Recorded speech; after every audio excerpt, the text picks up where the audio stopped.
اعوذ باللہ من الشیطان الرجیم بسم اللہ الرحمن الرحیم ان اللہ وملائکتہ یصلون علی النبی یا ایہا الذین آمنوا صلوا علیہ وسلموا تسلیما اللہم صلی علی سیدنا و نبینا و شفیعنا و مولانا محمد وعلی آل محمد وبارک وسلم۔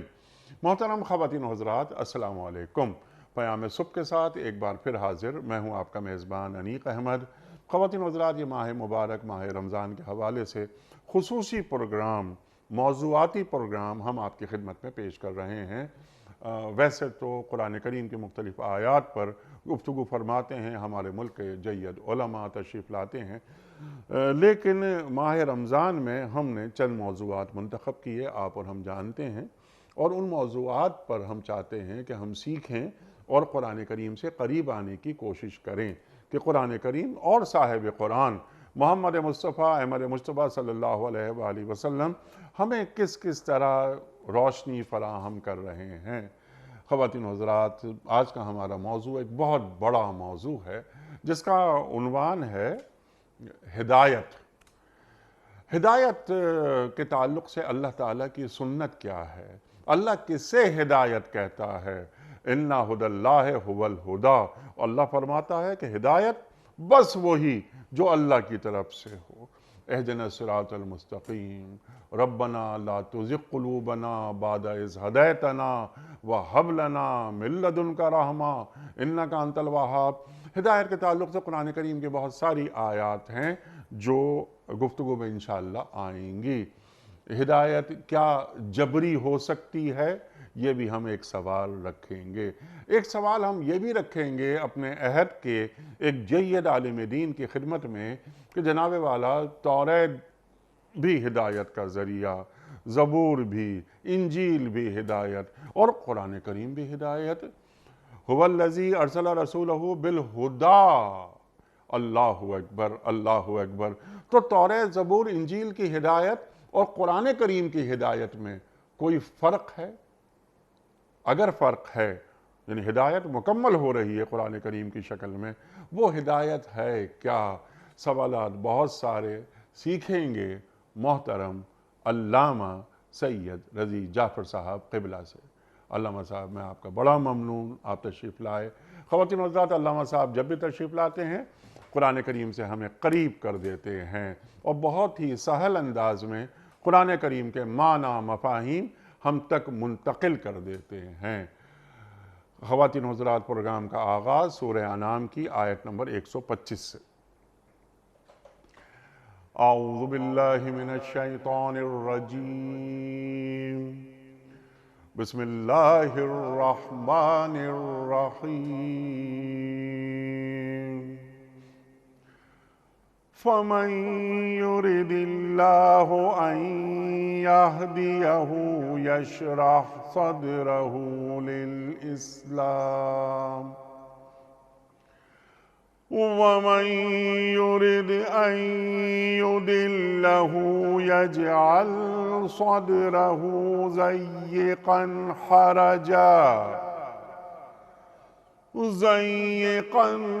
حَرَجًا كَأَنَّمَا يَصَّعَّدُ فِي السَّمَاءِ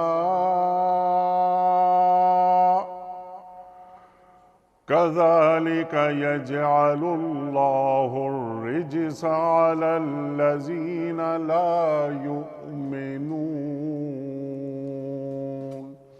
صدق اللہ العظیم۔ پس جسے اللہ ہدایت بخشنے کا ارادہ کرتا ہے اس کا سینہ اسلام کے لیے کھول دیتا ہے، اور جسے گمراہی میں ڈالنے کا ارادہ کرتا ہے اس کے سینے کو تنگ کر دیتا ہے، اور ایسا بھیجتا ہے کہ اسلام کا تصور کرتے ہی اسے یوں معلوم ہونے لگتا ہے کہ گویا اس کی روح آسمان کی طرف پرواز کر رہی ہے۔ اس طرح اللہ ان لوگوں پر گندگی مسلط کر دیتا ہے جو ایمان نہیں لاتے۔ صدق اللہ العظیم۔ علامہ صاحب کی خدمت میں آج کے پروگرام کے حوالے سے پہلا سوال۔ حضرت ارشاد فرمائیے یعنی ہدایت کے معنی کیا ہیں، تفہیم کیا ہے، روح کیا ہے؟ ارشاد۔ اعوذ باللہ السمیع العلیم من الشیطان اللعین الرجیم، بسم اللہ الرحمن الرحیم۔ ماہ مبارک، رحمتوں کا مہینہ، عبادتوں کا مہینہ، اللہ کا مہینہ، سبحان اللہ۔ شہر اللہ۔ شہر اللہ کہنے کی بہت سی وجہیں۔ پہلی وجہ تو یہ کہ یہ مہینہ خاص اللہ نے اپنی طرف منسوب کیا ہے۔ اس میں نمازیں پڑھو اللہ کے لیے، روزے رکھو اللہ کے لیے، عبادتوں کرو اللہ کے لیے، اعتکاف کرو اللہ کے لیے، اعمال خیر بجا لاؤ اللہ کے لیے، شب قدر کے اعمال بجا لاؤ اللہ کے لیے۔ پھر اللہ کی طرف سے نازل ہونے والی ساری کتابیں اسی مہینے میں۔ 6 تاریخ انجیل کی ہے،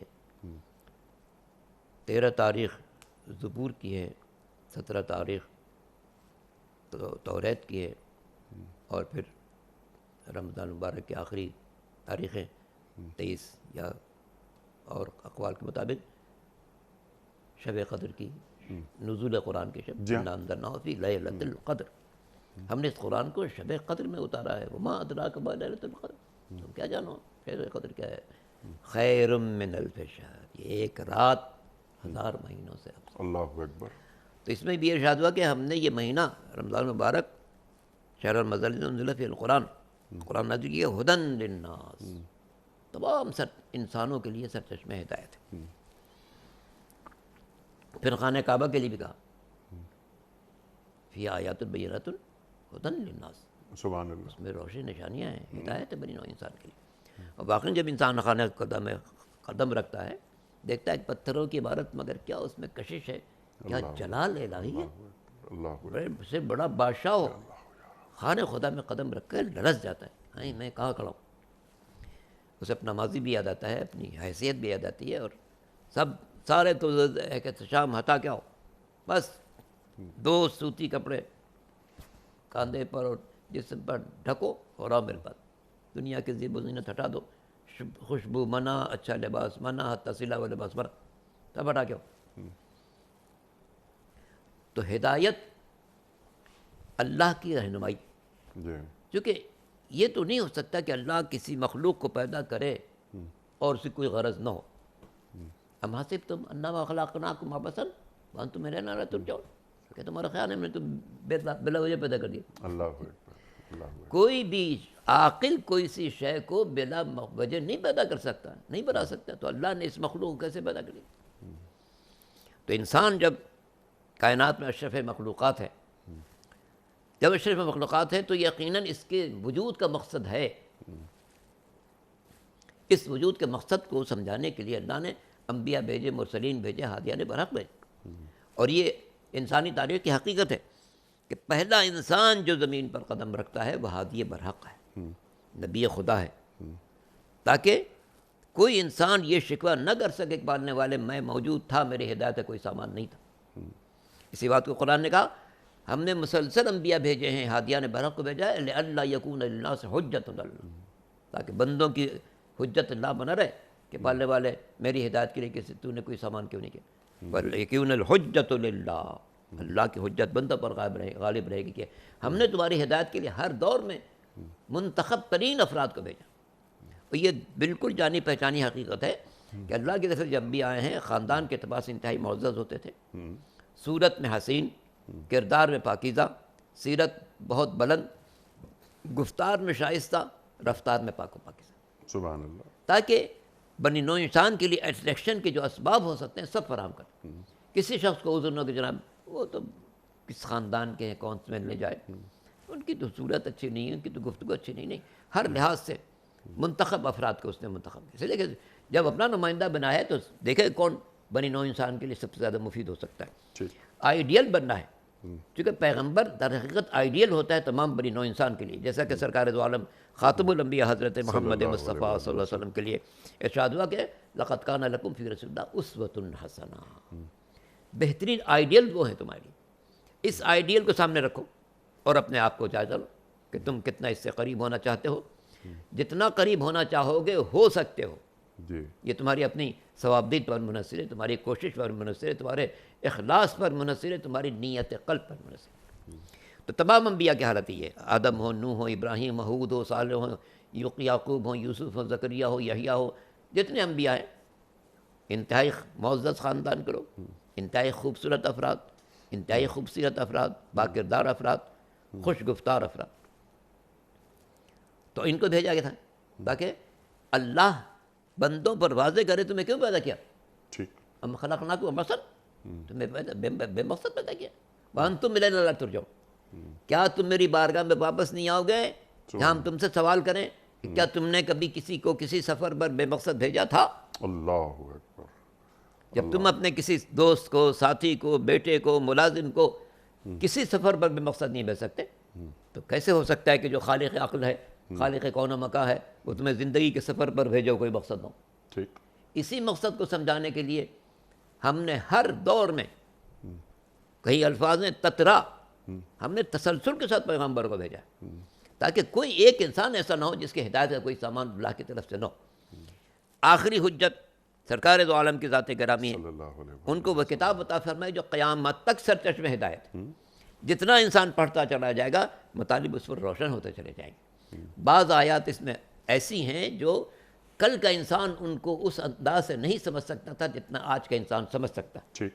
مثلا سورہ رحمان میں پڑھتے ہیں یا معشر الجن والانس ان استطعتم ان تنفذوا من اقطار السماوات والارض فانفذوا لا تنفذون الا بسلطان. سبحان اللہ. اے گروہ جن و بشر، اگر تم سے ہو سکے کہ آسمان اور زمین کے کروں سے نکل جاؤ، نکل سکو تو نکل جاؤ، لا تنفذون الا بسلطان، لیکن یاد رکھو نہیں نکل سکتے جب تک ایک طاقت موجود نہ ہو.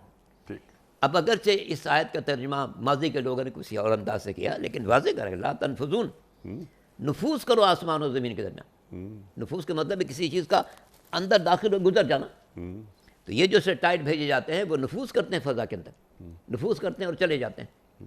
تو قرآن نے کہا تھا اگر تم سے ہو سکے تو نفوذ کرو آسمان اور زمین کے کناروں میں، داخل ہونے کی کوشش کرو، اور سمجھ لو کہ تم داخل نہیں ہو سکتے جب تک کہ پاور نہ ہو تمہارے پاس، اللہ ایک طاقت موجود نہ ہو تمہارے. اللہ اکبر. اس آیت میں جو آپ نے سورہ رحمان کی پڑھی ہے اس میں ایک اشارہ اور بھی ہے، کانما یصعد الی السماء، ایسا محسوس جیسے آسمان پہ چڑھ رہے ہیں. بلندی پر جب انسان نہ ہے تو گھٹن محسوس کرتا ہے. کافر کی گھٹن کو اس میں اس انداز سے پیش کیا گیا ہے. ٹھیک. مگر اسی گھٹن سے اہل دانش نے اور سائنسی فکر رکھنے والوں نے ایک تجزیہ کیا. جب روس کا پہلا خلا نورد گگارین جاتا ہے اور زمین کے ایٹماسفیئر کو چھوڑتا ہے جی. تو اسے پوچھا بھی کیا محسوس کرتا؟ کہا بڑی گھٹن محسوس کر. جو الفاظ قرآن نے یہاں کہے تھے وہی الفاظ ہیں. آگے چل کے تو عجیب معجزاتی انداز ہے قرآن کا. قرآن نے کہا تھا کہ اگر یہ ان لوگوں کو آسمانوں میں جانے کا موقع ملے اور ان سے پوچھا جائے تم کیسا محسوس کر رہے ہو تو کہیں گے یا تو ہم پر جادو کر دیا گیا ہے یا میری آنکھوں میں نشہ ہے. اللہ اکبر. روس کا کافر دشمن خدا جب فضا میں جاتا ہے اور تھوڑا اور بلندی پر گیا اسے پوچھا کہ اب کیا محسوس کرو تو اس نے بیان وہی جو قرآن کے الفاظ تھے کہ مجھے ایسا محسوس یا تو آنکھوں پر نشہ ہے یا مجھ پر جادو کر دیا گیا. تو قرآن کی بعض باتیں ہیں جو کل کا انسان نہیں سمجھ سکتا تھا. ٹھیک.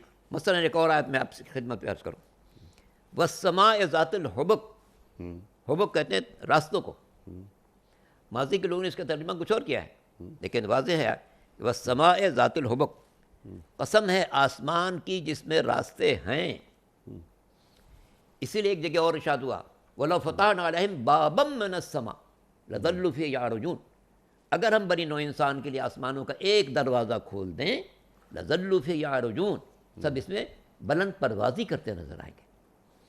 تو قرآن نے ہمیں مستقبل کے معاملات کی طرف بھی توجہ دلائی. اس لیے ہم کہتے ہیں کہ یہ کتاب ایسی ہے جو نازل ہوئی آج سے 1450 برس پہلے، ٹھیک. مگر اس میں پیغام قیامت تک کے انسانوں کے لیے. سبحان اللہ.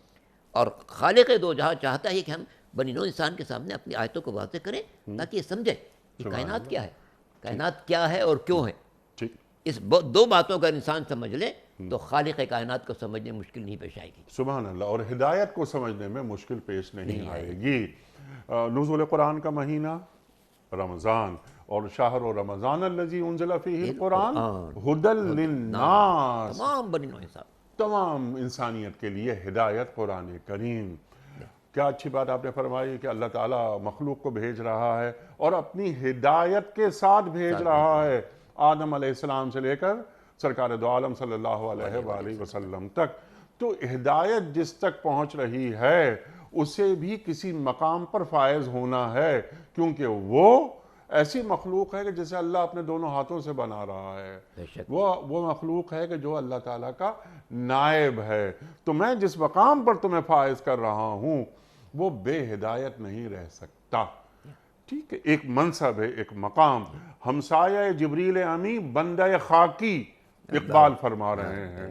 اب ذرا سا اور آگے بڑھاتے ہیں بات کو کہ ہدایت تو بالکل واضح ہو گئی، اور اِنَّ هُدَى اللَّهِ هُوَ الْهُدَى، ہدایت وہی جو اللہ کی جانب سے آئے۔ اب مسئلہ ہر یہ ہادی وہیں سے آیا، ہر ہادی وہیں سے آیا اور ہر ہدایت وہیں سے آئی، اور ہدایت ہے ہی وہی جو انہوں نے بتائی، جو اللہ نے بتائی وہی ہدایت۔ اور آج ہدایت کا منبع اور مخرج یہ قرآن کریم موجود ہے۔ اس ہدایت پر عمل کیسے کرنا ہے؟ جیسے صاحب قرآن فرمائیں۔ سبحان اللہ۔ اور کیا اچھی بات آپ نے فرمائی کہ یہ قرآن کریم جو کل باتیں سمجھی جاتی تھی آج ویسا ہے ہی نہیں۔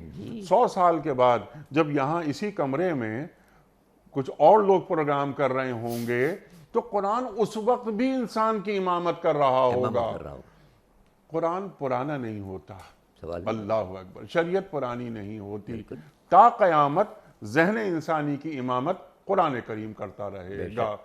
اب سوال کچھ یہ کہ جدید ذہنوں میں شکوک، شبہات کچھ پیدا ہوتے ہیں، کچھ پیدا کیے جاتے ہیں کہ جناب والا اب انسانی شعور بہت بلند ہو گیا، اب ہمیں کسی آسمانی ہدایت کی ضرورت نہیں، عقل انسانی بہت آگے پہنچ گئی، خیر اور شر، حق اور باطل، اچھا برا ہم سب سمجھنے لگے ہیں۔ عقل کی حد جہاں ختم ہوتی ہے وہاں سے شرع کے حدود شروع ہوتی ہیں۔ اللہ اکبر، اللہ اکبر۔ تو آج کا جو جدید انسان ہے جو اس طرح کے سوالات میں مبتلا ہو جاتا ہے اس سے آپ کیا فرمائیں گے؟ دیکھیے یعنی بھائی دو چیزیں ہیں، کیا اور کیوں۔ جی جدید سائنس اور جدید علوم نے کائنات کی بہت سی چیزوں کے بارے میں یہ تو سمجھاتے ہیں کیا ہے، لیکن سرکار دو عالم صلی اللہ جو شریعت لے کے آئے صلی اللہ علیہ وسلم، وہ لے کے آئے، وہ صرف کیا تک نہیں رکھتی، کہتی کیوں ہے، یہ چاند کیوں ہے، یہ سورج کیوں ہے، یہ نظام شمسی کیوں ہے، یہ ساری کہکشائیں کیوں ہیں، یہ دریا کیوں ہے، یہ سمندر کیوں ہے، یہ انسان کیوں ہے، انسان کیا ہے یہ سائنس سمجھا دے گی، انسان کیوں ہے یہ شریعت سمجھائے گی۔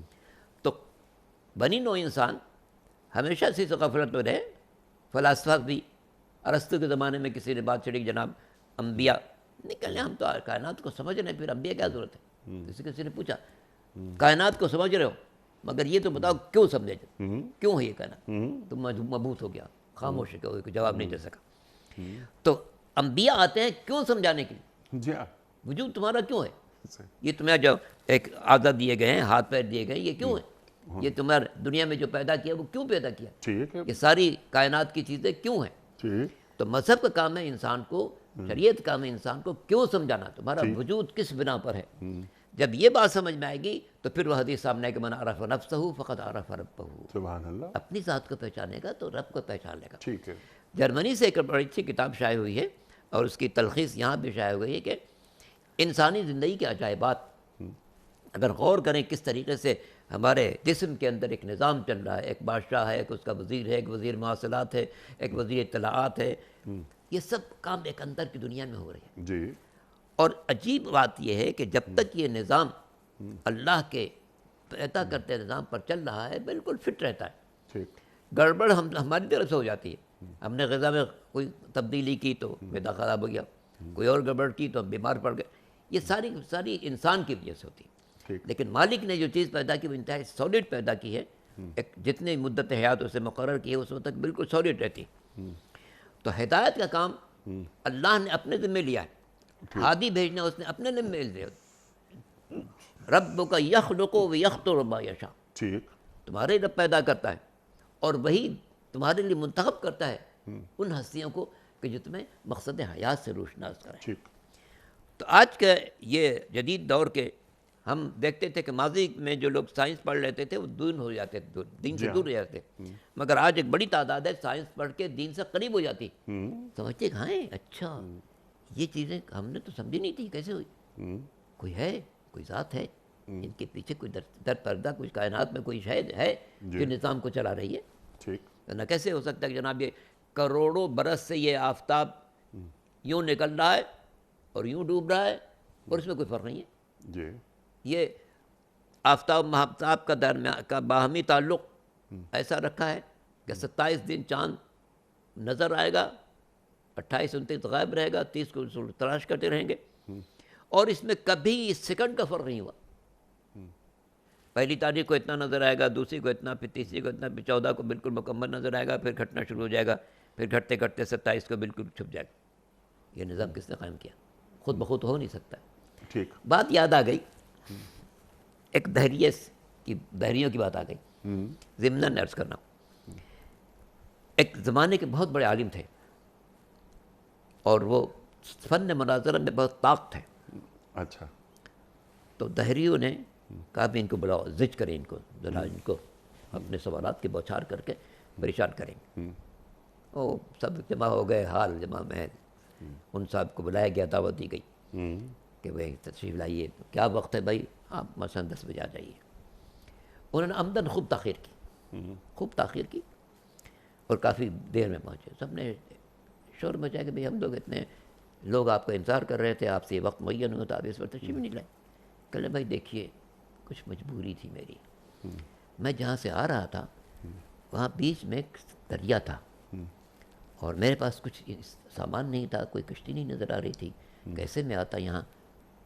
تو میں انتظار کر رہا تھا، تھوڑی دیر میں نے دیکھا کہ کچھ تختے فضا میں گرنا شروع ہوئے، ان تختوں کے بعد کچھ کیلیں گرنا شروع ہوئیں، پھر ایک ہتھوڑی گری، پھر ہتھوڑی سے کیلیں تختوں میں ٹھکنے لگیں، کافی دیر تک ٹھکتی نہیں، پھر کشتی تیار ہو گئی واہ، اور کشتی خود بخود پانی پر چلی گئی، تو میں اسے بیٹھ گیا اور وہ چل پڑی، اچھا، اسے مجھے بچا دیا۔ تو سب لوگ حیرت سے، جناب آپ کیسی بات کر رہے ہیں؟ ہم لوگ اتنے پڑھے لکھے لوگ بیٹھے ہیں، آپ ایسی جاہلانہ بات بتا رہے ہیں؟ کبھی ایسا ہو سکتا ہے کہ تختے خود بخود گریں، کیلیں خود بخود گریں اور ہتھوڑی خود بخود گرے اور یہ ہتھوڑی خود بخود کیلوں کو ٹھوک دے اور خود بخود سے کشتی تیار ہو جائے اور پھر راستے میں بیٹھ جائیں اور خود بخود پہنچ جائے؟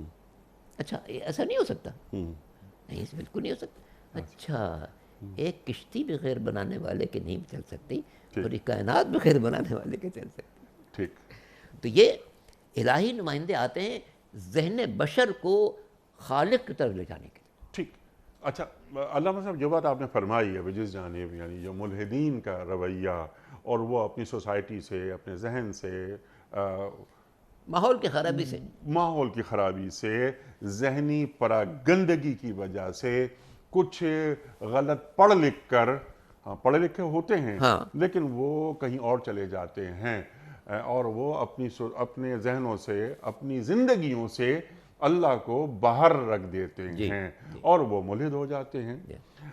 سوال یہ ہے، بلکہ ایک اور بات یاد آئی کہ قرآن کریم بیان کرتا ہے نا کہ یہ جو مشرکین ہیں ان سے جب پوچھو کہ یہ زمین آسمان وغیرہ یہ کس نے بنائے، کون ہے اس کا خالق، قالوا اللہ، تو وہ کہیں گے بس اللہ نے بنایا۔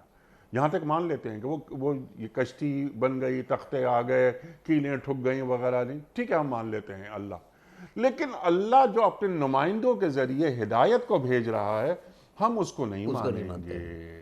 تو یہاں پر ہے ہدایت کا معاملہ، سمینا و اطانا کا معاملہ، انا ہدی اللہ هو الہدا کا معاملہ، اللہ اکبر، یہدی من یشاء، یہدی من یشاء، اللہ اکبر، اور یضل بہ کثیرا و یہدی بہ کثیرا، ان کا معاملہ ہے، ربنا لا تزغ قلوبنا بعد اذ ہدیتنا کا معاملہ ہے، وغیرہ وغیرہ وغیرہ۔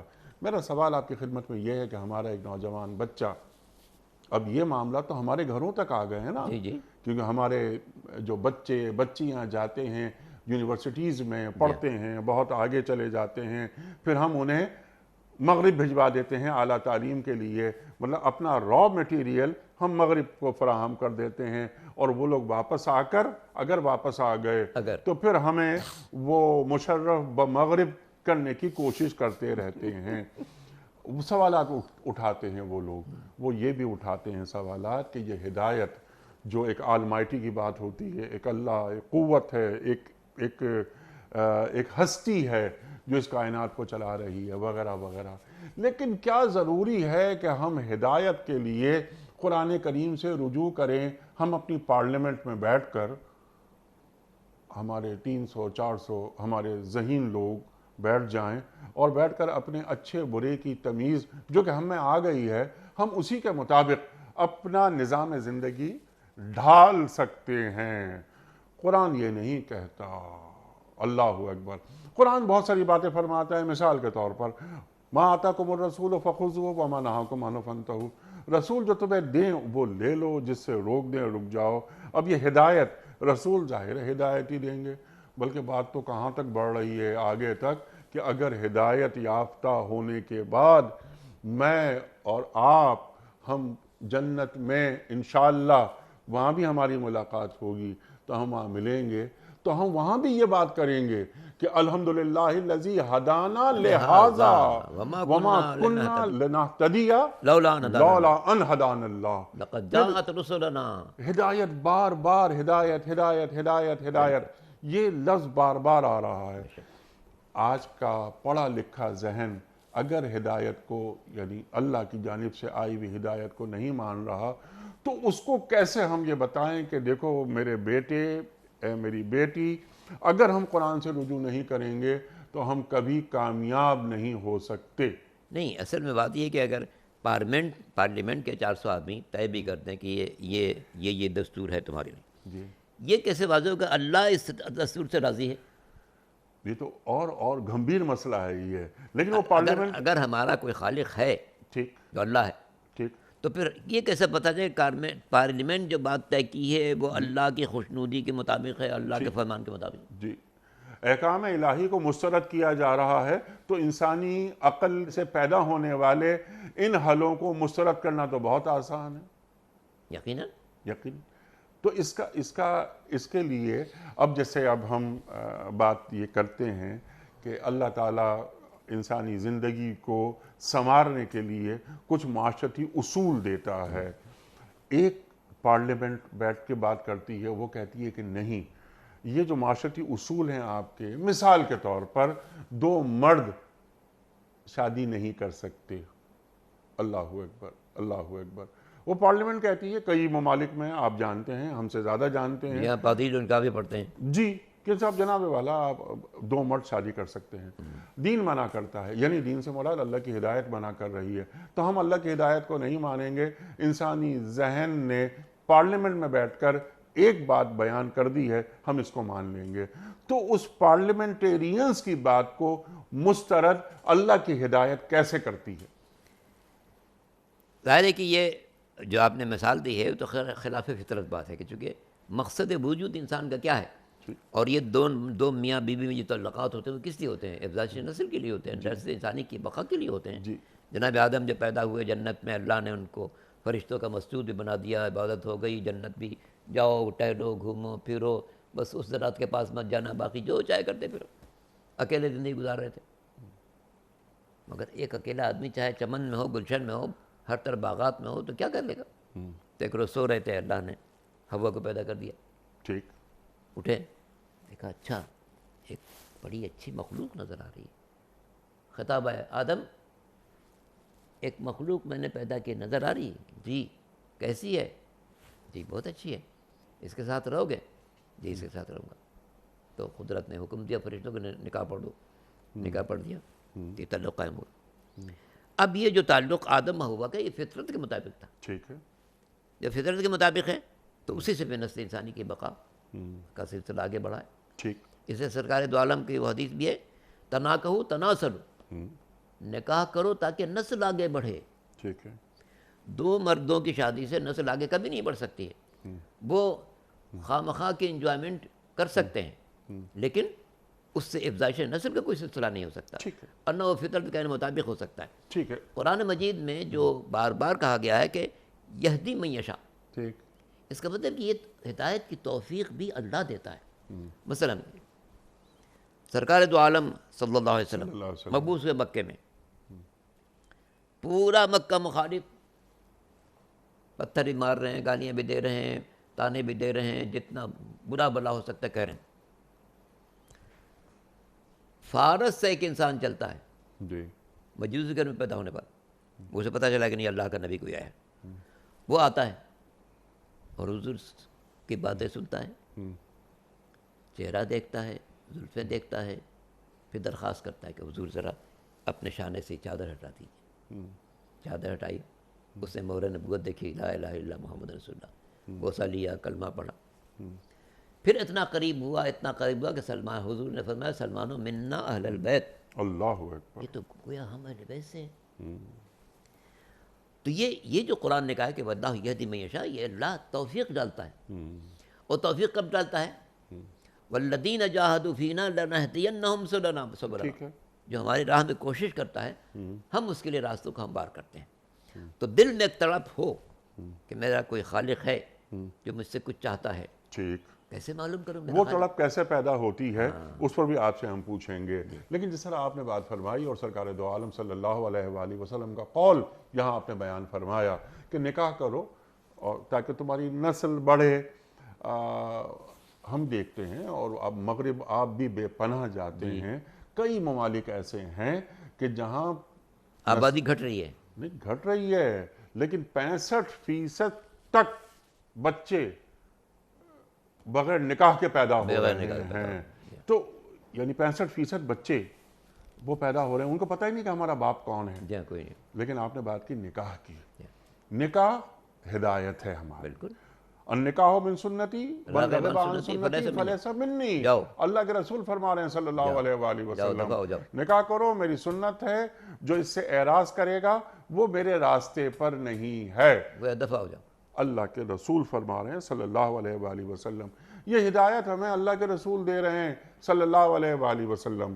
اگر کوئی شخص یہ کہتا ہے، اس کے لیے مومن یا غیر مومن ہونا ضروری نہیں، وہ ایک بات یہ کہہ رہا ہے کہ جناب والا یہ اگر باہمی رضامندی سے ہم ساتھ رہ رہے ہیں تو وہ جو لیونگ ٹوگیدر ایک نئی چیز سامنے آ گئی ہے نا، تو وہ اب ہوتے ہوتے پاکستان تک میں آ گئی ہے کہ اس میں نکاح کی کوئی ہماری انڈیا پارلیمنٹ میں الاؤ کر دیا۔ جی، تو اب میرا سوال آپ کی خدمت میں یہ ہے کہ جو اللہ تعالیٰ کے قوانین ہیں نا، کیونکہ اللہ تعالیٰ سے زیادہ انسان کی نفسیات کو کوئی نہیں سمجھ سکتا، کیونکہ ہم پروڈکٹ ہی اللہ تعالیٰ کی ہے نا، تو اللہ تعالیٰ کی ہدایت کو مانے بغیر گزارا نہیں ہو سکتا۔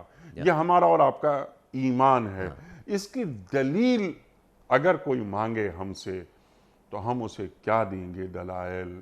ارشاد فرمائیے۔ مثالاً عرض کروں کہ یہ جو ابھی دو مردوں کی مثال پیش کی، یہ ہزاروں برس پہلے ایسا ہو چکا ہے، اور جس قوم نے اس کو شروع کیا تھا اللہ نے اس کو غرق کر دیا۔ جی، لوط علیہ السلام لوط کی علیہ السلام جی قوم، اسی مصیبت میں پڑ گئے وہ لوگ، جی آخر میں اللہ نے دیکھا۔ یہ تو سرکار دو عالم صلی اللہ علیہ وسلم کی صلی اللہ علیہ وسلم ذات مقدس کی برکت ہے کہ عذاب نہیں نازل ہو رہا ہے۔ اے پیغمبر، آپ کے وجود کی بنا پر ہم عذاب نہیں نازل کر رہے ہیں، ورنہ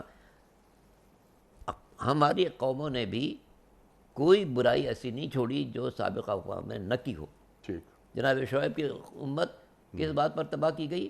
ناپ تول میں کمی کرنے کی بنا پر۔ ویل للمطففین، ویل ہے ان لوگوں کے لیے کہ جو ناپ تول میں کمی کرتے ہیں۔ تو یہ تو سرکار دو عالم صلی اللہ علیہ وسلم کی برکت ہے کہ عذاب نہیں نازل ہو رہا، ورنہ جس قسم کے کوتاہیوں میں اور جرائم میں ہماری قوم مبتلا ہوئی ہے، ٹھیک، اسی کوتاہیوں پر ماضی میں ان پر عذاب نازل ہوتا رہا ہے۔ ٹھیک، تو یہ جو قرآن کہتا ہے کہ واللہ یہدی من یشاء، کہ دل میں ایک طلب جس کے موجود ہو، یہ طلب کیسے ہوگی؟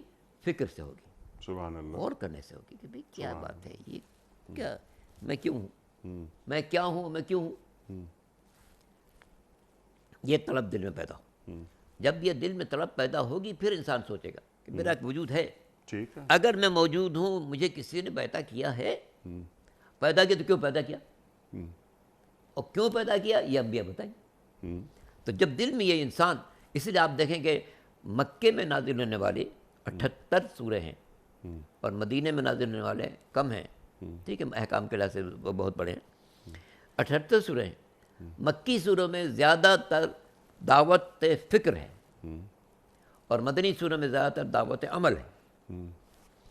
چونکہ پہلا مرحلہ یہ ہے کہ قدرت انسان کا سر بعد میں جھکانا چاہتی ہے، دل پہلے جھکانا چاہتی ہے، سبحان اللہ۔ تو اس لیے پہلے آیات پیش کی گئی۔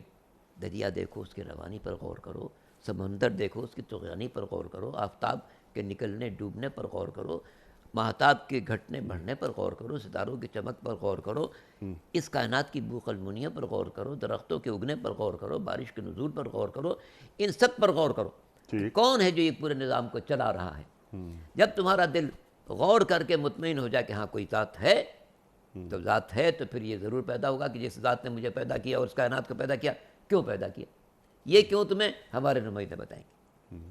تو اسی لیے آپ دیکھیں پہلا مرحلہ انسان کے لیے کیا ہے کہ دعوت فکر دی ہے قرآن نے۔ اسی لیے مکے کی زیادہ تر آیتوں میں انسان کی فکر کو مہمس کیا گیا کہ غور کرو، سوچو، سمجھو، ہماری چیزوں کو دیکھو، ہماری نشانیوں پر غور کرو، دیکھو ہم نے جو چیزیں پیدا کی ہیں وہ کیسی ہیں، تاکہ تمہارا دل گواہی دے کہ ہاں کوئی ذات ہے۔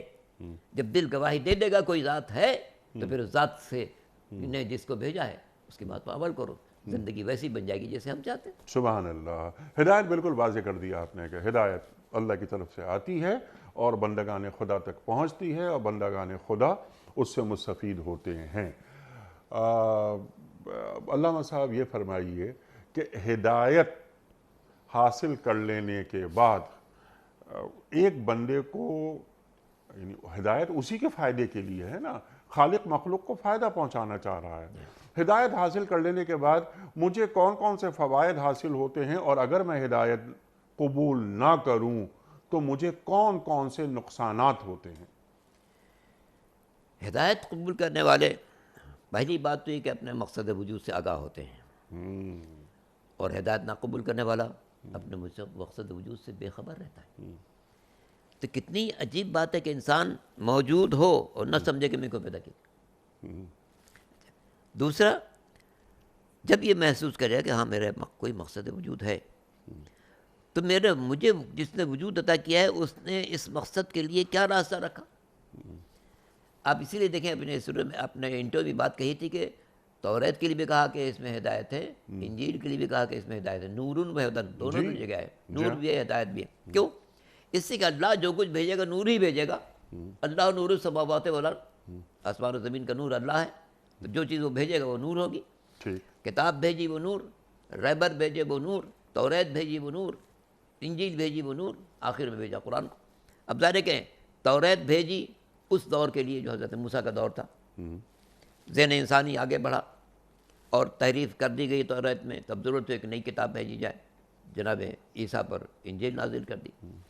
600 برس گزرنے میں لوگوں نے اس کو بھی الٹ پلٹ کر دیا، کئی باتیں کہیں پہنچا دیں اور اسے قصص کا اور کا حکایتوں کا مجموعہ بنا دیا۔ تو اب ضرورت ہے کہ نہیں، آخری وہ بھیجا جائے کہ جس پر ایسی کتاب ہو جو قیامت تک بنی نو انسان کی ہدایت کرتی رہے۔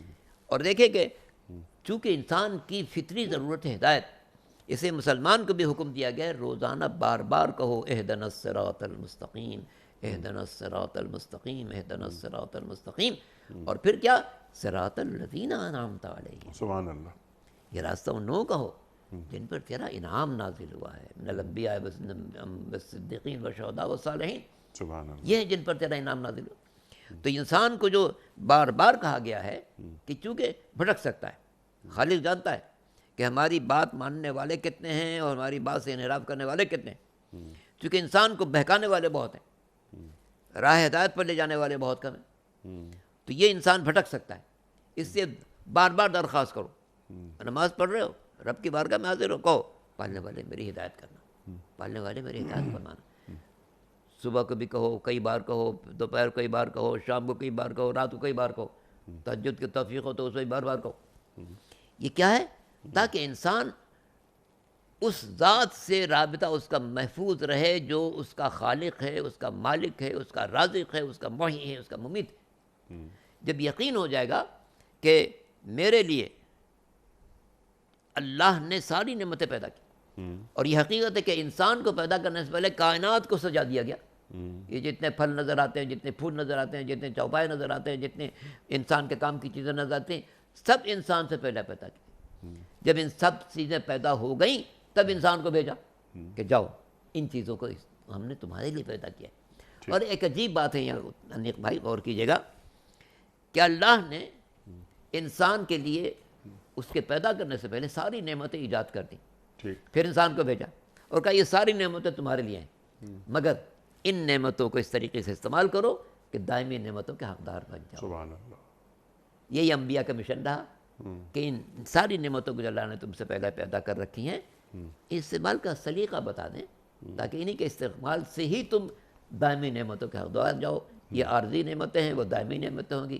تم عارضی زندگی گزار رہے ہو، وہ دائمی زندگی میں جاؤ گے تو اس سے بہتر کئی گنا کئی ہزار گنا بہتر تمہیں نعمتیں ملیں گی اگر ان کو صحیح طریقے سے استعمال کرو۔ سبحان اللہ، سبحان اللہ، یعنی فلاح دنیا بھی اور فلاح آخرت بھی۔ اللہ اکبر۔ اللہ تمہاری یہ زندگی اور وہ زندگی، دونوں زندگیوں میں کامیابی چاہتا ہے اور تمہیں کامیاب دیکھنا چاہتا ہے۔ ایک کامیاب آدمی مغرب پیدا کر رہا ہے، پیش کر رہا ہے، ایک کامیاب آدمی دین پیش کر رہا ہے جو کہ ہدایت کے ساتھ آتا ہے، وہ قد افلح المومنون اور بہت ساری قرآن کریم کی آیات ہیں۔ تو دونوں جو کامیاب آدمی ہیں ان دونوں میں بنیادی فرق ایک تو ہدایت کا ہے، وجہ تخلیق، یعنی میں وجہ تخلیق کیوں ہوں، مجھے کس کام کے لیے بھیجا گیا ہے، میرا مقام کیا ہے، وما خلقت الجن والانس الا لیعبدون۔ یہ تمام باتیں ہمارے اندر اترتی ہیں تو معلوم ہوتا ہے کہ ہمارا مقصد تخلیق کیا ہے، اللہ نے ہمیں کون سا مقام ایک انسان کی حیثیت سے اور مسلمان کی حیثیت سے، یعنی مقام مسلم ہے کیا، اہدنا الصراط المستقیم۔ سرکار دو عالم صلی اللہ علیہ وآلہ وسلم نے اپنی حیات مبارکہ میں جو آخری نماز پڑھی اس میں بھی سورہ فاتحہ اور اہدنا الصراط المستقیم، گویا ہدایت مسلسل طلب کرنے والی چیز ہے آخر وقت تک، آخر وقت تک۔ تو یہ دونوں جو کامیاب افراد ہیں اس میں ظاہر ہے کہ جو ہدایت کے ساتھ قرآن کریم سے جڑ کر کامیابی حاصل کرتا ہے وہی کامیاب ہے، اصل میں وہی کامیاب ہے۔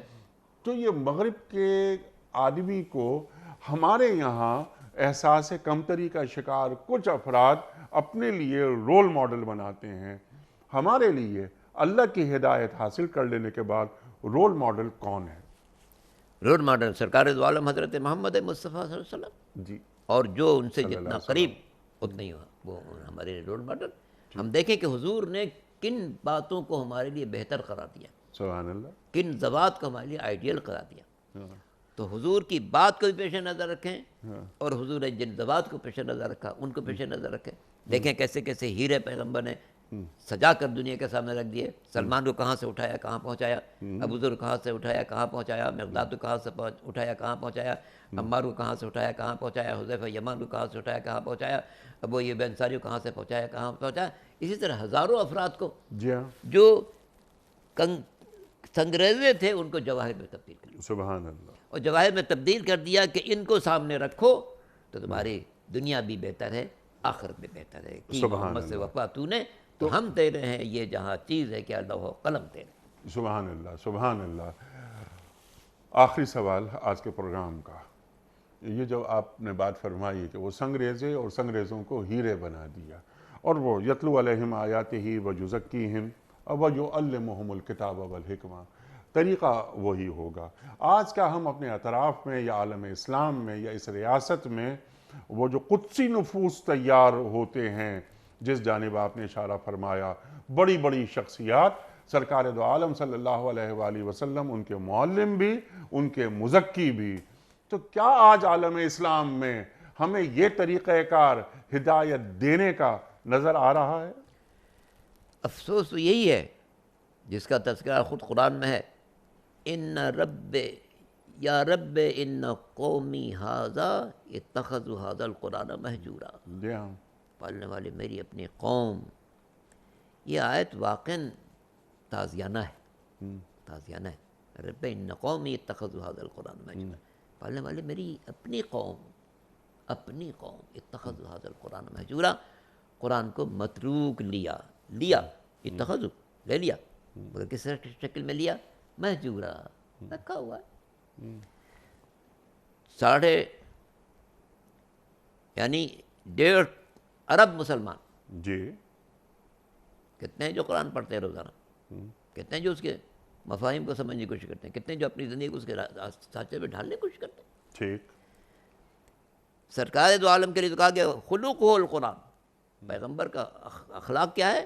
قرآن پڑھ لو، ٹھیک، قرآن کو دیکھ لو، یہ حضور کا اخلاق ہے، بشیر بھی ہے، نذیر بھی ہے، رحمت للعالمین بھی ہے، اور وہ زندگی کا سلیقہ بھی بتائے گا، بندگی کا طریقہ بھی بتائے گا۔ ٹھیک ہے، اور وہ تم خاطی انسان ہو، چند عبادت سے رو موڑتے ہو، وہ معصوم ہے، اس کو دیکھو ساری رات اتنی عبادت کرتا ہے کہ قدرت کے پر قم اللیل الا قلیلا، میرا حبیب آپ ٹھیک ہے رات کو اٹھا کریں مگر کچھ تو آرام کریں، کچھ تو آرام کریں۔ ٹھیک، جسے اللہ نے سنوار کر سجا کر اپنی صفات کا مظہر بنا کر کائنات میں محبوب قرار دے کر بھیجا، وہ اتنی عبادت کر رہا ہے۔ علامہ صاحب لقد کان لکم فی رسول اللہ اسوۃ حسنہ، اسوۃ حسنہ، ہمارے پاس تو رشد و ہدایت کے جو تمام سلسلے ہیں وہ تو مدینہ منورہ سے ہی آ رہے ہیں، جو آپ نے بات فرمائی۔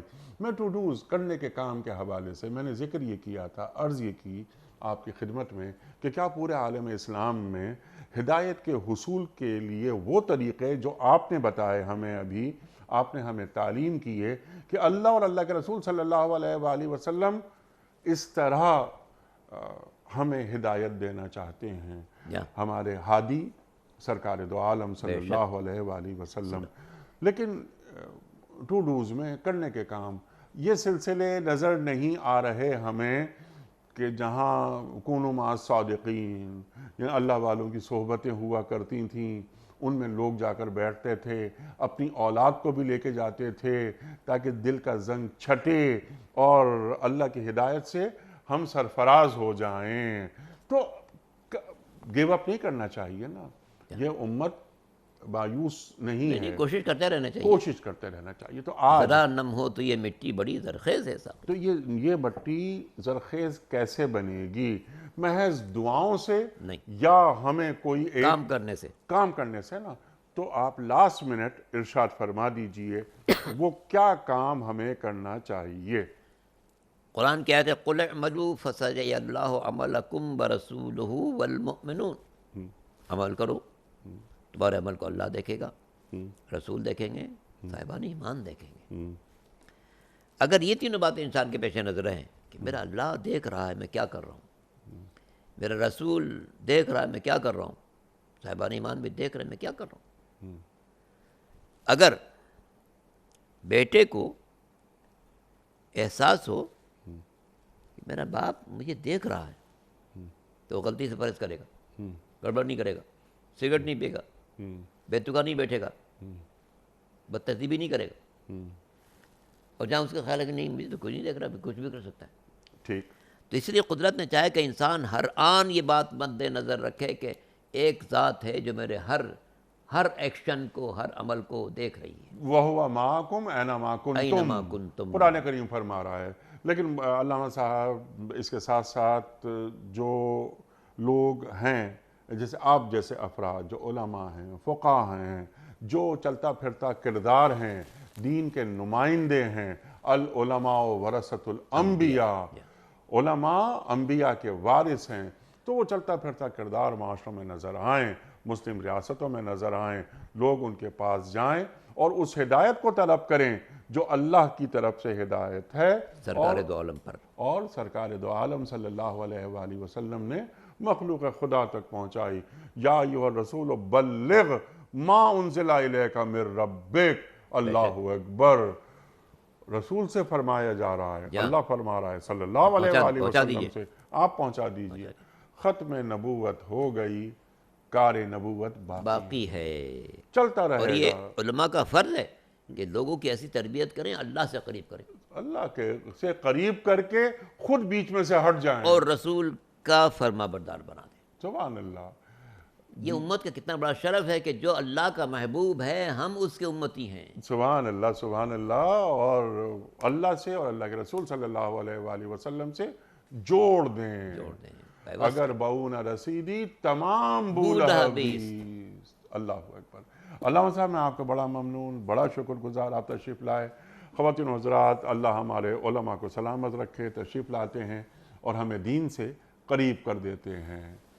کل انشاءاللہ ایک نئے موضوع اور ایک نئے مہمان کے ساتھ پھر حاضر ہوں گے۔ اپنے میزبان انیق احمد کو کل تک کے لیے اجازت دیجیے۔ خدا حافظ۔